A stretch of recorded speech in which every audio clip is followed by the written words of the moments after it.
Station covering all of the DMV. This is DC News Now. All right, ahead on the news at noon, an investigation into a deadly North Virginia fire begins. And later, the World Cup is now in day 3. A look at the excitement that continues to spread across the DMV. Good afternoon. Thank you for joining us for the news at noon. It's Tuesday, November 22nd. I'm Annalisa Gale, filling in for Mark Hall.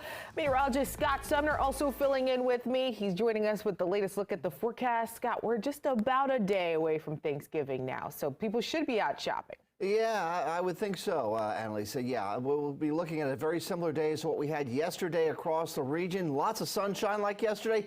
And temperatures, well, that might be the little bit of a change that we see. A little milder today than it was yesterday. We'll talk about those current temperatures and beyond with a 7-day forecast coming up. All right. Thanks, Scott. Well, a house fire in Fairfax County has left one person dead. DC News Now's Lex Juarez has the very latest.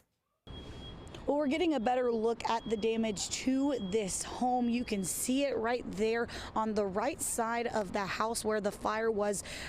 At the home, there is insulation there laying next to an open window.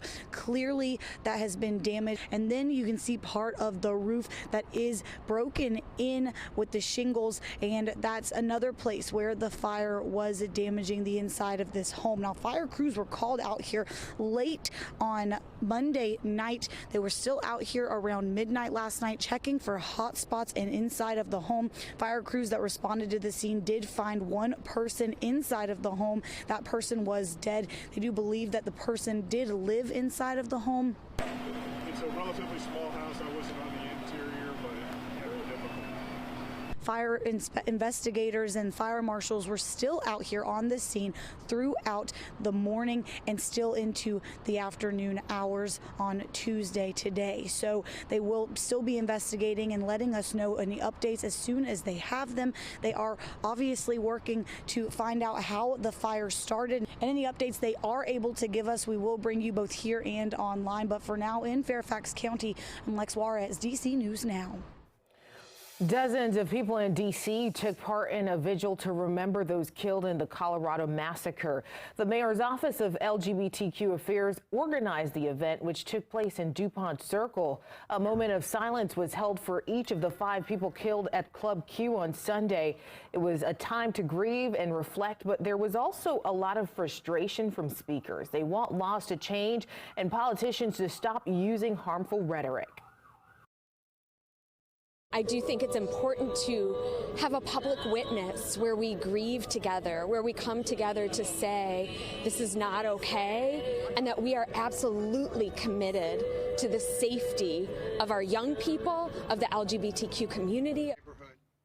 The mayor's office of LGBTQ affairs meets with its violence prevention and response team once a month. And in Maryland, local figures and organizations are working to make sure members of the LGBTQ community feel safe and valued. Kristen Mink, a council member-elect in Montgomery County, says she wants to pass bills making the state a safe haven for members of the LGBTQ community. We'll be passing LGBTQ plus refugee bills that will allow folks from other states that are attacking LGBTQ plus families and children, that will allow them to come here safely and avoid being prosecuted. Mink will represent the 5th District in Montgomery County when she takes office there. Well, new details today. We've learned that an 18-year-old woman found dead in a hotel room in Northeast D.C. was a senior at Jackson Reed High School. Akira Wilson was shot and killed on Saturday night in the 1200 block of First Street. Now police are releasing these photos. Take a look. These are images that police believe are of the person of interest in this case. If you recognize that man on your screen, you're asked to call D.C. police right away. Investigators haven't said what led to that shooting, but they say the hotel room's door was open when police arrived. We'll have the very latest on this homicide investigation at 5 p.m. on D.C. News Now. Well, the Department of Justice ruled that a U.S. Capitol police officer who died by suicide after rioters stormed the Capitol last year died in the line of duty. Howard Liebengood was patrolling Senate grounds that day when a mob of Trump supporters started an insurrection. Lieben Good was assigned to remain on duty for most of the next 3 days after the riot. He took his own life on January 9th. The DOJ's classification of his death is the first of its kind after President Biden signed the Public Safety Officer Support Act into law in August. In a statement, his family now writing, "This is an important step in a longer effort to change outdated processes and attitudes there. We also hope that this helps other families who have felt the pain of losing a loved one to suicide. Anyone who knew Howie knew he was a kind-hearted and fiercely loyal individual. We all desperately miss his one-of-a-kind smile, but we take some solace in knowing that Howie officially has received his well-deserved honor."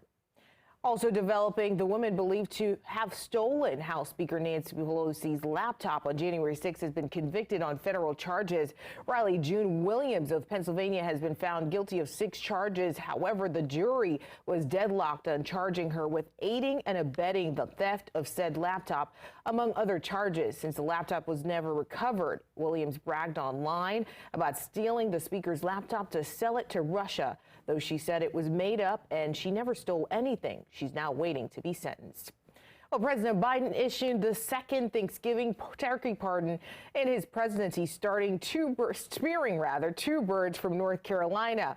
He also used that occasion to remind Americans to get their flu and COVID booster shots heading into the winter months. Washington correspondent Rashad Hudson is at the White House now as the nation gets ready for Thanksgiving. This winter can be much happier than recent holiday seasons. As President Biden pardoned 2 turkeys named Chocolate and Chip, he reminded Americans of the tools to help keep them safe this holiday season. We have new COVID vaccine updates to deal with new variants. The president said the country has come a long way in the fight against COVID-19. 2 years ago, we couldn't even safely have Thanksgiving with the large family gatherings.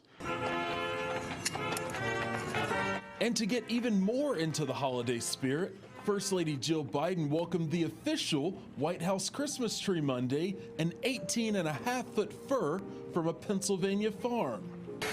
And later in the day, the first family traveled to North Carolina to serve meals at a dinner for military service members stationed at Marine Corps Air Station Cherry Point.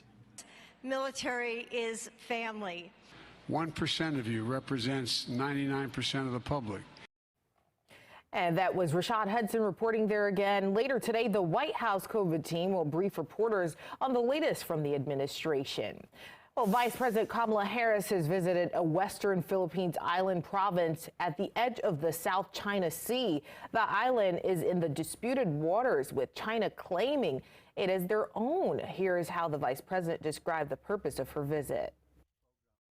I am here in Palawan to underscore the importance of our partnership in order to create economic opportunities, protect coastal ecosystems, maintain peace and stability, and uphold international rules and norms here in the South China Sea and around. Recently, the vice president announcing $7.5 million in aid to help Philippines maritime law enforcement agencies meant to boost their capacity to counter illegal fishing and carry out sea surveillance. Well, the World Cup has officially kicked off, and a match is even happening right now as Mexico faces off with Poland. Both teams are looking to escape a challenging Group C, where they were helped by Saudi Arabia's upset of Argentina this morning. As I mentioned, that match is happening right now, and currently the 2 sides are tied at 0-0. Both teams have rosters that are led by superstars, but questions have been raised about their depth. For Mexico, 37-year-old Guillermo Ochoa gets the start between the sticks, appearing in his 5th World Cup. He's trying to stop Robert Lewandowski, who many consider to be the best striker in the world. So good luck.